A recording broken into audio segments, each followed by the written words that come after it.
ბათუმის საკრებულოში კოალიცია ქართულ ოცნებას ფრაქცია თავისუფალი დემოკრატები გამოაკლდა.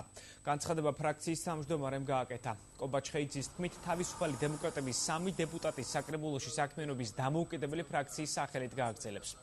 თავისუფალი დემოკრატების გამოკლებით კოალიცია ქართულ ოცნებას ბათუმის საკრებულოში 2 რესპუბლიკელებისა და საკუთრივ პარტია ქართული ოცნების ფრაქცია წარმოადგენს.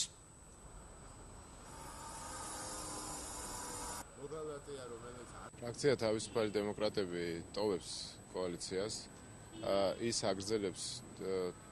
გააგრძელებს მუშაობას დამოუკიდებელი ფრაქციის სახით.